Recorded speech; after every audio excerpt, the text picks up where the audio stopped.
Hello बच्चों, कैसे हो आप सभी। मैं आशा करता हूँ कि आप सभी स्वस्थ होंगे, मस्त होंगे और आपकी पढ़ाई भी बहुत अच्छे तरीके से चल रही होगी। प्यारे बच्चों, आज की इस क्लास में मैं आपको पढ़ाऊंगा अंडाशय की संरचना के बारे में। अंडाशय की संरचना कैसी होती है, अंडाशय क्या होता है, इस सभी पॉइंट्स के बारे में मैं आज आपको सिखाने वाला हूँ। चलिए आज की इस क्लास को शुरू करते हैं बिना किसी देरी के। अपना हेडिंग डालते हैं। जो हमको आज पढ़ना है वो है अंडाशय।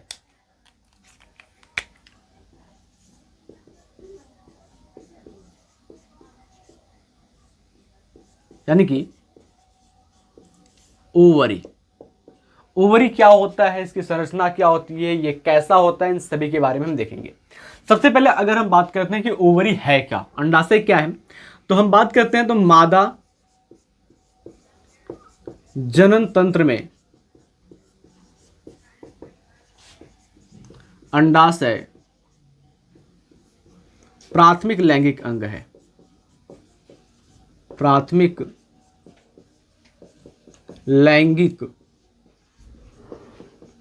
अंग है। यानी कि हम बात कर रहे हैं ओवरी क्या होता है भाई। ओवरी इज प्राइमरी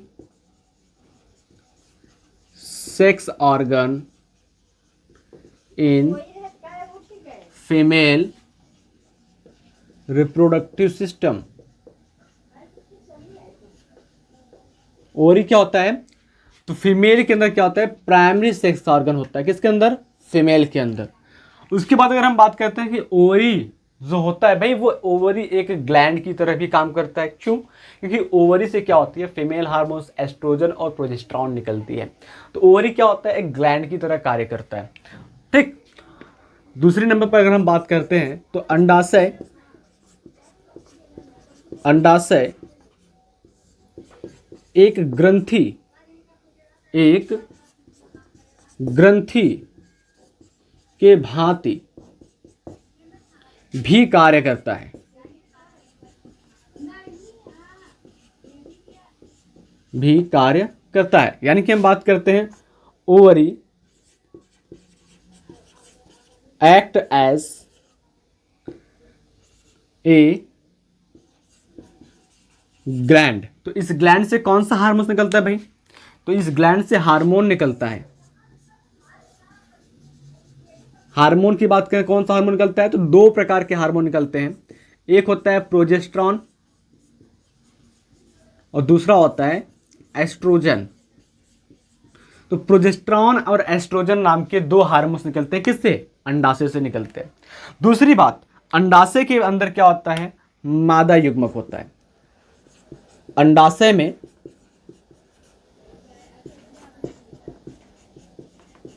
मादा युग्मक अंडाणु का निर्माण होता है।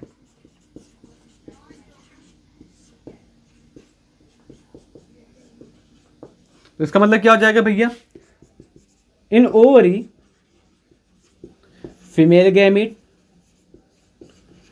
Ovum formation takes place. तो फीमेल गैमीट ओवम होता है, उसका फॉर्मेशन कहाँ होता है भैया, ओवरी के अंदर होता है। इतनी पॉइंट्स हो गए तीन। अगले पॉइंट की बात करते हैं तो इस अंडाशय का जो साइज होता है, जो आकार होता है, ये कैसा होता है। तो अंडाशय किस आकार का होता है, तो अंडाशय का शेप क्या होता है, अंडाशय बादाम के आकार का होता है।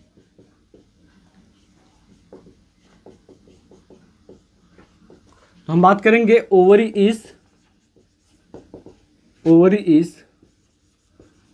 Almond shape.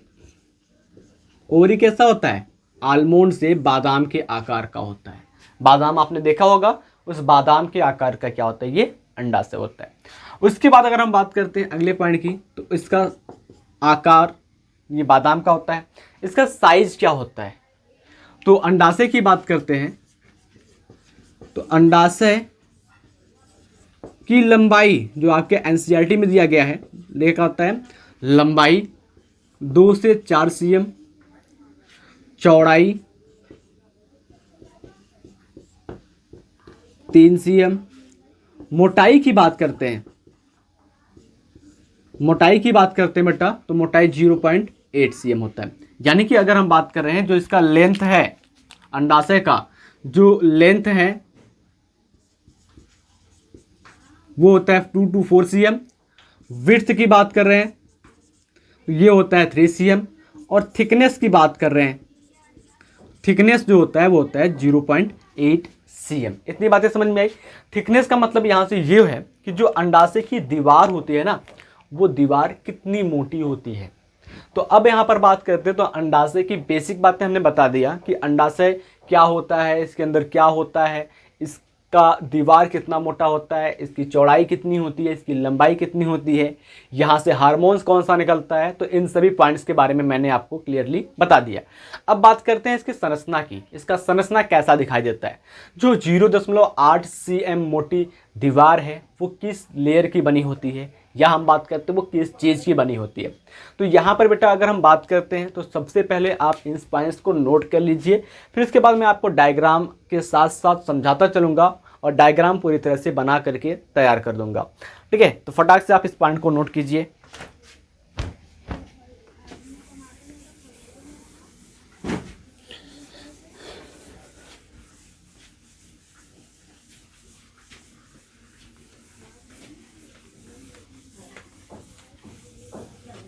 चलो, तो अब अगर हम बात करते हैं जो अंडाशय की 0.8 cm दीवार है, मोटी दीवार है ना, 0.8 cm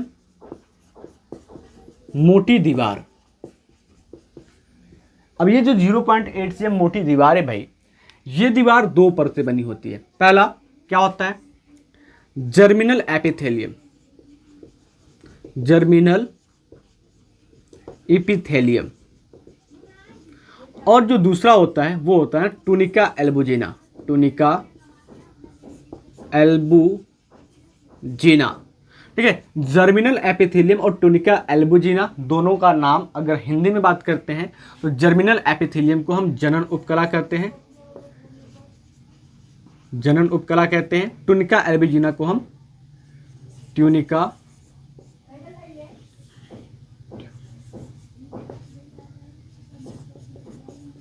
ट्यूनिका एल्ब्यूजिना को ट्यूनिका एल्ब्यूजिना कहते हैं। उसके बाद अगर हम बात कर रहे हैं ये जो आपका 2 to 4 cm इंटू 3 cm है ना, इसमें दो रीजन होते हैं। इस पूरे भाग को हम स्ट्रोमा कहते हैं और स्ट्रोमा में दो पार्ट होते हैं, एक होता है आपका कॉर्टेक्स और दूसरा होता है मेड्यूला। कॉर्टेक्स और मेड्यूला दो पार्ट में ये पूरा आपका ओवरी बटा होता है।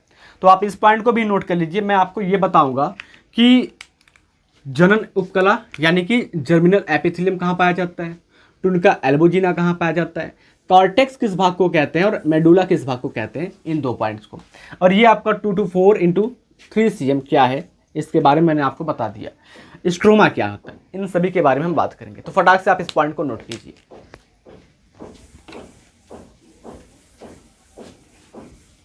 देखो यहां पर क्या बताया मैंने आपको कि जो अंडाशय होता है वो क्या होता है, बादाम के आकार का होता है। तो अंडाशय क्या होता है, बादाम के आकार का होता है। और इसकी दीवार क्या होती है, उसकी दीवार होती है 0.8 cm थिक। उसकी दीवार क्या होती है, 0.8 cm थिक होती है, यानी कि 0.8 cm मोटी होती है। तो ये बादाम के आकार का अंडाशय हो गया। इसके दीवार की बात करते हैं तो 0.8 cm थिक होती है, जो दो लेयर की बनी होती है। पहला जर्मिनल एपिथेलियम, दूसरा टूनिका एल्बुजिना। तो हम जर्मिनल एपिथेलियम की बात कर रहे हैं, तो ये जर्मिनल एपिथेलियम इसके बाहर इस तरीके से लगा होता है।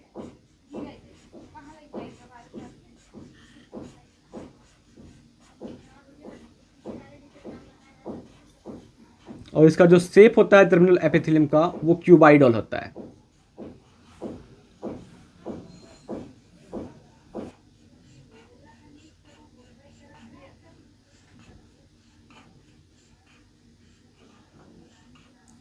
तो ये जो मैं बना रहा हूं ये है आपका जर्मिनल एपिथेलियम, जो अंडाशय के सबसे बाहर की ओर होता है।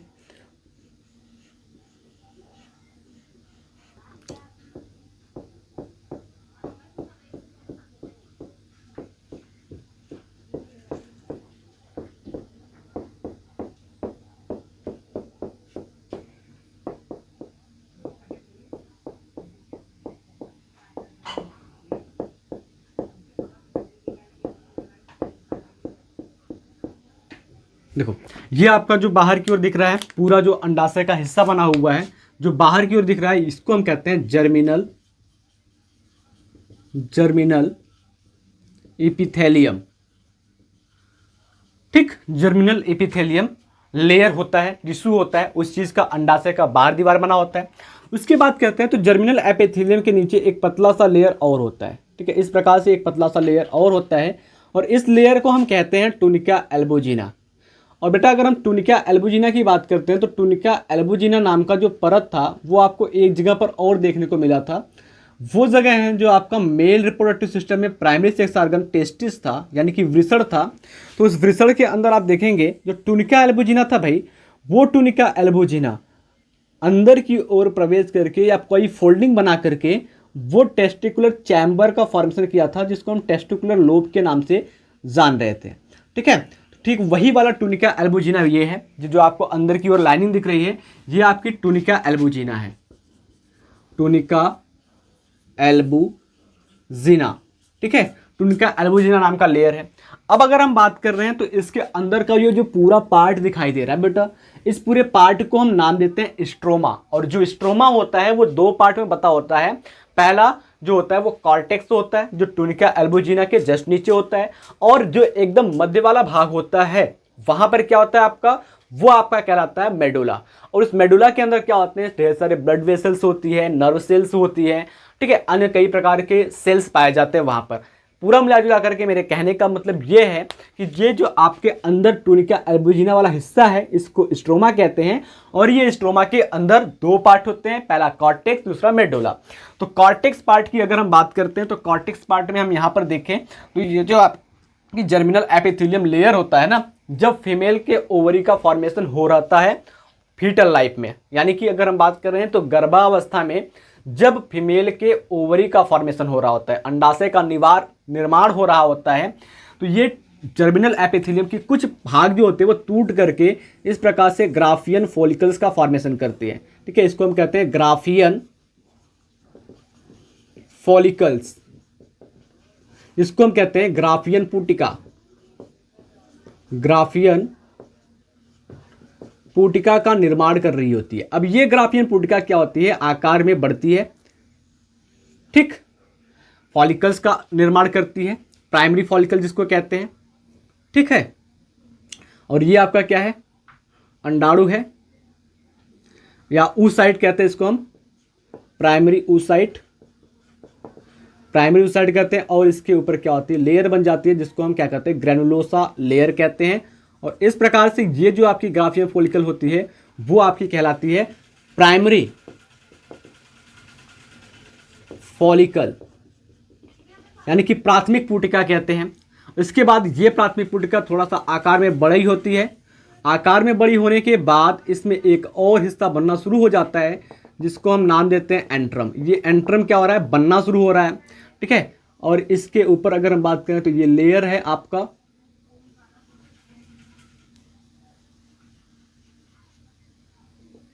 इसको हम नाम देते हैं, ये देखो जो ये संरचना बन रही बेटा, इस संरचना को हम नाम देते हैं सेकेंडरी फॉलिकल। अभी फॉलिकुलोजेनेसिस क्या होता है इसके बाद हम आपको वो भी बता देंगे, तो आपको अच्छे से समझ में आ जाएगा। देखो ये ग्राफियन फॉलिकल्स मैच्योर हुआ तो बना प्राइमरी फॉलिकल्स। प्राइमरी फॉलिकल्स जो मैच्योर हुआ वो बन गया आपका क्या, प्राइमरी फॉलिकल्स मैच्योर होकर के बन गया आपका पूरी तरह से सेकेंडरी फॉलिकल। ये आपका क्या है, सेकेंडरी फॉलिकल, यानी कि द्वितीयक पुटिका होगी। अब ये द्वितीयक पुटिका आगे चल करके आपका बना लेगा टर्शियरी फॉलिकल। ये आपका सेकेंड oocyte हो गया जो फॉलिकुलोजेनेसिस के द्वारा बाहर आ जाएगा। और ये जो आपका हिस्सा है ये आपका कहलाएगा एंट्रम। तो कभी कभी परीक्षा में पूछता है कि एंट्रम फॉलिकुलोजेनेसिस के किस स्टेज में बनता है, तो ऑप्शन रहता है प्राइमरी स्टेज, सेकेंडरी और टर्शियरी। तो आपका जो सही आंसर होगा वो होगा टर्शियरी स्टेज में जो आपका एंट्रम होता है वो पूरी तरह से विजिबल होता है, यानी कि तृतीयक पुटिका के अंदर जो आपका एंट्रम होता है वो पूरी तरह से दिखाई देता है, लेकिन द्वितीयक अवस्था में बात करें तो ये बनना शुरू होता है। तो ये आपका क्या हो जाएगा, ये आपका टर्शियरी फॉलिकल हो जाएगा। तो यहाँ पर मैं अच्छे से नहीं बना रहा हूँ, केवल आपको समझा रहा हूँ, डायग्राम के अंदर आप ऐसे ही बनाएंगे। अभी हम बात कर रहे हैं फॉलिकुलोजेनेसिस के बारे में, तो आपको अच्छे से मैं अलग से बताऊंगा।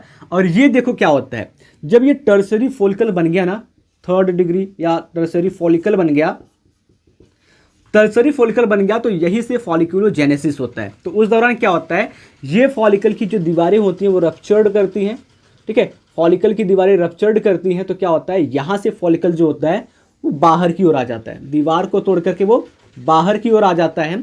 और इस प्रकार से यहाँ पर क्या होता है, oocyte, आपका सेकेंडरी जो oocyte होता है, सेकेंड oocyte जो होता है वो बाहर आ जाता है। और इस प्रोसेस को क्या कहते हैं, फॉलिकुलोजेनेसिस कहते हैं। अभी ये देखो फॉलिकल्स के अंदर से oocyte बाहर आ गया, तो ये फॉलिकल्स जो होगा वो पिचक जाएगा, पिचक करके कुछ इस प्रकार से संरचना बनाएगा, जिनको हम क्या कहेंगे, जिनको एक अलग नाम देंगे, कार्पस लूटियम, ठीक है। येलो बॉडी होता है, इसको हम नाम देंगे कॉर्पस लूटियम, कार्पस लूटियम, जिसको हम कहते हैं येलो बॉडी, येलो बॉडी, ठीक है। अब ये कॉर्पस लूटियम आगे चल करके एक और संरचना बनाएगी, जिसको हम कॉर्पस एल्बिकेंस कहेंगे। और इस कॉर्पस एल्बिकेंस को हम व्हाइट बॉडी कहते हैं, कॉर्पस एल्बिकेंस, जिसको हम व्हाइट बॉडी कहते हैं, व्हाइट बॉडी कहते हैं। इतनी बातें समझ में आ गई। अब इसके बाद अगर हम बात करते हैं तो बेटा यहां पर आप अंदर की ओर देखोगे तो आपको ठीक ढेर सारे इस प्रकार से संरचना दिखेंगी बीच में,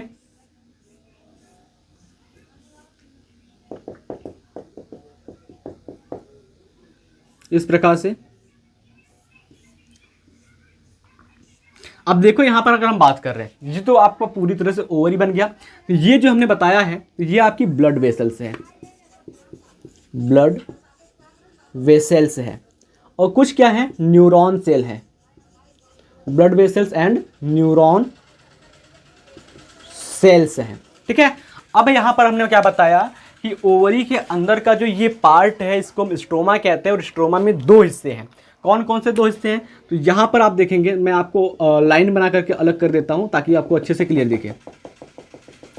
देखो ये जहां पर आपका फॉलिकल्स बन रहा है, ये Graafian follicles, primary follicles, secondary, tertiary, oocyte बाहर हो रहा है, कार्पस एल्बिकेंस, कार्पस लूटियम जो बन रहा है, इसको हम कहते हैं, ये पूरा पार्ट क्या कहलाएगा आपका, ये कहलाएगा कॉर्टेक्स रीजन, कॉर्टेक्स रीजन कहलाएगा। इसको हम क्या कहेंगे, कॉर्टेक्स रीजन, याद रखना। और ये जो पार्ट है जहां पर ब्लड वेसल्स वगैरह पाई जा रही हैं, इस ब्लड वेसल्स की बात करें, जहां पर ब्लड वेसल्स पाई जा रही हैं, तो इस पार्ट को हम नाम देते हैं मेड्यूला, मेड्यूला रीजन। तो इस मेड्यूला रीजन में क्या होते हैं, ब्लड वेसल्स पाई जाती हैं। तो आपको ये बातें अच्छे से समझ में आ गया। डायग्राम मैंने आपको अच्छे से तरीके से बना दिया, डायग्राम आप देख लीजिए। देखो एक बार फिर से डायग्राम को समझिए।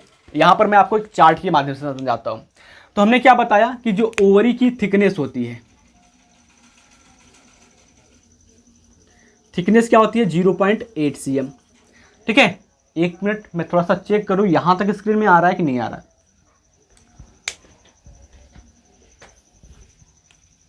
थोड़ा सा कट रहा है,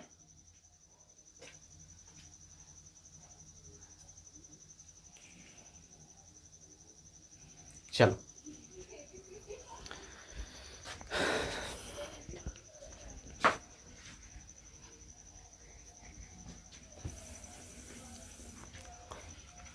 हमने क्या बताया कि जो अंडाशय की दीवार होती है वो क्या होती है, 0.8 cm मोटा होता है।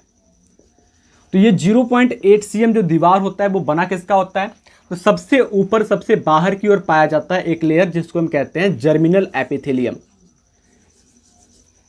Germinal epithelium, germinal epithelium. Germinal epithelium के जस्ट नीचे क्या है, टूनिका एल्बुजिना। इस प्रकार से अगर आप याद करेंगे तो आपको अच्छे से डायग्राम बना लेंगे। सबसे बाहर की ओर जर्मिनल एपिथेलियम, उसके बाहर टूनिका एल्बुजिना। टूनिका एल्बुजिना के नीचे जो पूरा भाग दिख रहा है, इस पूरे भाग को हम कहते हैं स्ट्रोमा, हिंदी में भी हम कहते हैं स्ट्रोमा। अब स्ट्रोमा को 2 भाग में डिवाइड कर दिया गया है। कौन कौन से 2 भाग, पहला जो स्ट्रोमा का भाग है उसको हम कहते हैं कॉर्टेक्स। क्या कहते हैं? पहले भाग को हम कहते हैं कॉर्टेक्स और दूसरे भाग को हम क्या कहते हैं? मेडुला। दोनों को हिंदी में भी वही कहते हैं, कॉर्टेक्स और मेडुला। कॉर्टेक्स के अंदर क्या होता है भाई? कॉर्टेक्स के अंदर फॉलिकल्स होते हैं, फॉलिकुलोजेनेसिस होता है। कॉर्टेक्स के अंदर क्या होते हैं? फॉलिकल्स होते हैं और फॉलिकुलोजेनेसिस प्रोसेस होता है।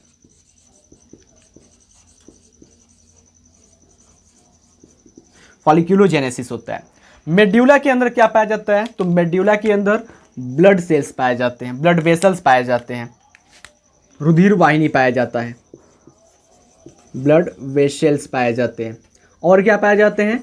न्यूरॉन सेल पाए जाते हैं, न्यूरॉन सेल पाए जाते हैं, ETC। इसके अलावा भी कुछ कोशिकाएं पाई जाती हैं। तो इतनी बातें आपको समझ में आ गई कि जो ओवरी की दीवार होती है, ये दीवार जो आपकी है, इसकी जो मोटाई है क्या है? इसकी मोटाई है 0.8 cm। सबसे बाहरी लेयर बना होता है जर्मिनल एपिथेलियम का, यानी कि उपकला ऊतक का। मैं यहाँ पर लिख देता हूँ, उपकला ऊतक, जर्मिनल एपिथेलियम ऊतक, यानी कि जननिक उपकला ऊतक, जननिक उपकला ऊतक। उसके बाद ये क्या होता है? ट्यूनिका एल्ब्यूजिना को हम ट्यूनिका एल्ब्यूजिना कहते हैं, ट्यूनिका एल्ब्यूजिना को ट्यूनिका एल्ब्यूजिना कहते हैं। स्ट्रोमा को हम स्ट्रोमा कहते हैं। स्ट्रोमा दो भाग में है, कॉर्टेक्स और मेड्यूला। कॉर्टेक्स और मेड्यूला। मेड्यूला में क्या होता है? तो रुधिर वाहिनी होती है, रुधिर वाहिनी होती है। और क्या होती है? तंत्रिका होती है, तंत्रिका कोशिका, तंत्रिका कोशिकी होती है। यहाँ पर क्या होता है? तो ग्राफियंस पाए जाते हैं, ठीक है, यानी कि पुटिकाएं पाई जाती हैं, पुटिका जनन होता है, पुटिका।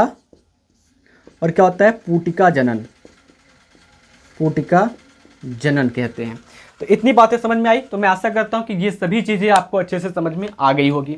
तो नेक्स्ट इसके बाद हम क्या पढ़ेंगे? ये जो आप Graafian follicles, primary follicles, secondary follicles ये सभी देख रहे हैं, तो इन सभी स्ट्रक्चर के बारे में आपको मैं डिटेल से पढ़ाने जा रहा हूं। तो फटाक से आप इस पॉइंट को नोट कर लीजिए, ताकि मैं आपको पुटिका जनन यानी कि ग्राफियन फॉलिकल्स के बारे में भी बखूब अच्छे से समझा सकूं।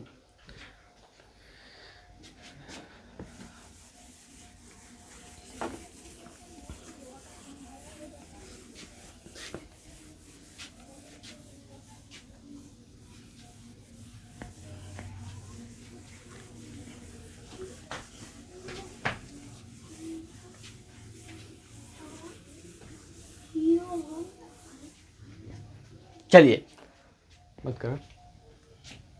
अभी हम बात कर रहे हैं फॉलिकुलोजेनेसिस की।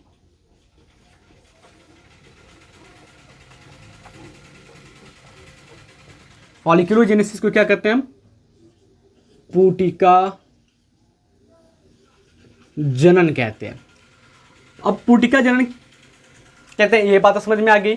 लेकिन हम बात करते हैं यहां पर पुटिका जनन में सबसे पहले फॉलिकुल क्या होते हैं, फॉलिकल्स क्या होते हैं, पुटिका क्या होती है। देखो, जब आपके oocyte जो होते हैं ना, अंडकोशिका जो होती है, उसके ऊपर ग्रेनुलोसा परत कर जाता है, यानी कि ग्रेनुलोसा लेयर के द्वारा oocyte आपका ढक जाए, उसको फॉलिकल्स कहते हैं। तो यानी कि हम बात कर रहे हैं oocyte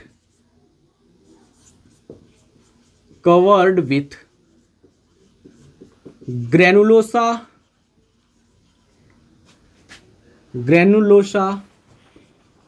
लेयर कॉल्ड फॉलिकल, ठीक है।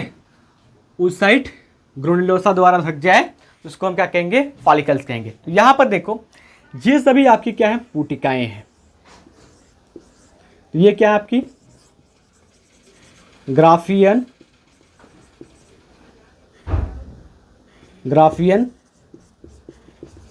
फॉलिकल्स हैं। अब ये आगे की ओर चलेगी, ग्राफियन फॉलिकल्स आगे की ओर चलेगा। तो अब क्या होगा? देखो, ये क्या है? अंदर की ओर है आपका प्राइमरी oocyte। तो हम यहां पर लिख देते हैं प्राइमरी oocyte। ये प्राइमरी oocyte है। इस प्राइमरी oocyte के बाहर बनता है ग्रेनुलोसा लेयर। इस प्रकार से।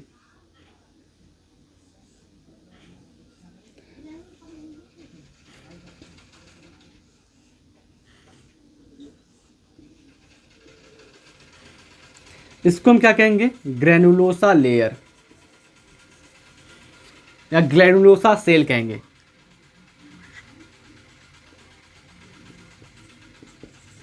ग्रेनुलोसा सेल्स यानी कि ग्रेनुलोसा कोशिकाएं। और इस पूरी स्ट्रक्चर को हम कहेंगे प्राइमरी फॉलिकल्स यानी कि प्राथमिक पुटिका कहेंगे, प्राथमिक पुटिका कहेंगे। अब इस प्राथमिक पुटिका के ऊपर जो ग्रेनुलोसा लेयर है, इसके ऊपर भी एक प्रकार की कोशिकाएं आएंगी जिसको हम थीका सेल के नाम से जानेंगे। क्या कहेंगे, थीका सेल। यानी कि इस प्राइमरी oocyte के ऊपर दो प्रकार की कोशिकाएं आ जाएंगी, पहला ग्रेनुलोसा, दूसरा थीका। तो अब अगर हम बात करते हैं तो यहां पर देखिए आपको कुछ इस प्रकार से, ठीक है, एक मिनट, थोड़ा सा इसके बाहर एक और चीज बनेगा।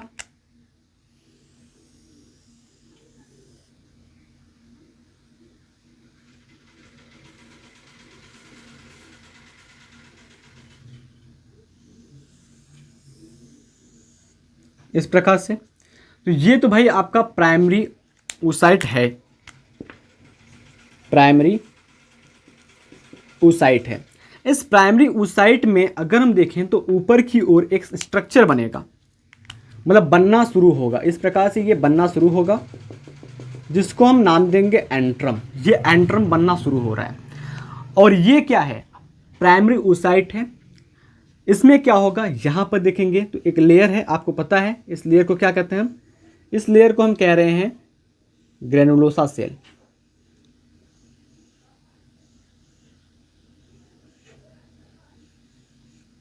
ये आपका ग्रेनुलोसा सेल तो है ही, थोड़ा सा दूर दूर बनाओ ताकि जल्दी हो जाए। ये आपका ग्रेनुलोसा है। इस ग्रेनुलोसा के जस्ट ऊपर एक और प्रकार का सेल आ जाएगा, इस प्रकार से।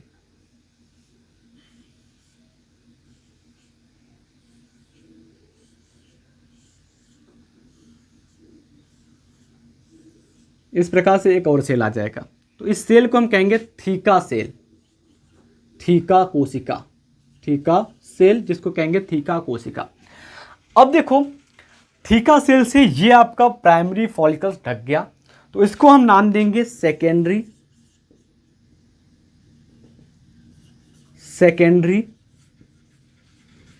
फॉलिकल्स, यानी कि नाम देंगे द्वितीयक पुटिका, द्वितीयक पुटिका नाम देंगे इसको हम।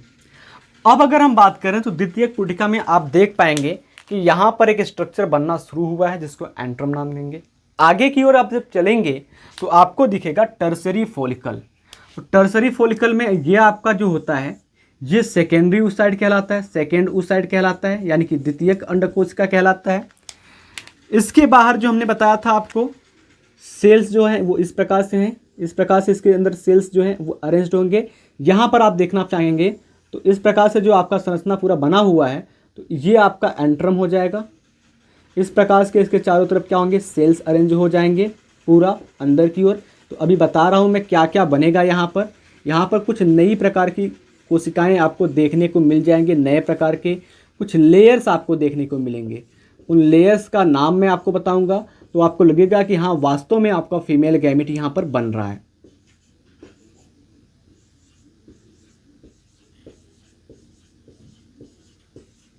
ये आपकी सेल्स हैं,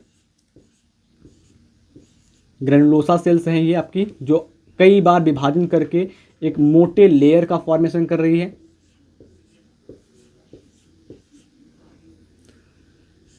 देखो यहाँ पर जो आपका oocyte है बेटा, इस oocyte के जस्ट बाहर एक लेयर बनेगा, एक मोटा सा दीवार बनेगा। इस दीवार को हम नाम देंगे जोना पेलुसिडा। ये जो आपका मोटा लेयर बन रहा है, इस मोटे परत को हम नाम देंगे जोना पेलुसिडा, जो ओवम के बाहर का सबसे कठोर और सबसे मजबूत हिस्सा होता है। तो इसको हम नाम देते हैं जोना पेलुसिडा। ठीक है, अब अगर हम बात कर रहे हैं यहां पर जो आपकी ये थीका सेल है ना, वो डिवाइड होकर के दो टाइप की सेल बनाती है। तो पहला देखो, ये आपका थीका सेल हो गया, इस प्रकार से ये आपकी थीका सेल हो गई, दो प्रकार की। पहली थीका सेल ये हो गई जो ग्रेनुलोसा लेयर के जस्ट ऊपर होता है। तो इस थीका सेल को हम नाम देंगे थीका इंटरना, जो होता है कैसा, कोशिकीय सेलुलर होता है। और इस थीका इंटरना के बाहर जो दूसरा थीका होता है वो इस प्रकार से होता है, जिसको हम थीका एक्सटर्ना नाम देते हैं। और ये थीका एक्सटर्ना कैसा होता है, फाइब्रस होता है। ये आपकी क्या कहलाएगी, थीका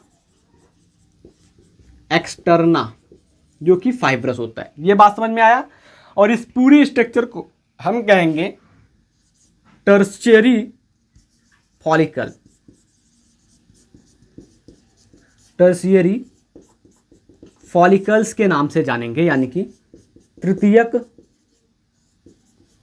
पुटिका के नाम से जानेंगे। तो अभी क्या होता है भाई, इस तृतीयक पुटिका से ही जो आपका सेकेंड oocyte है ये बाहर निकलता है, तो इसकी स्ट्रक्चर पिचक जाती है। और यही जो होता है आगे आगे चल करके आपका बनाता है कार्पस लूटियम। ये संरचना क्या होगा, yellow body corpus luteum, corpus luteum, Hindi में भी हम इसको कार्पस लूटियम कहते हैं,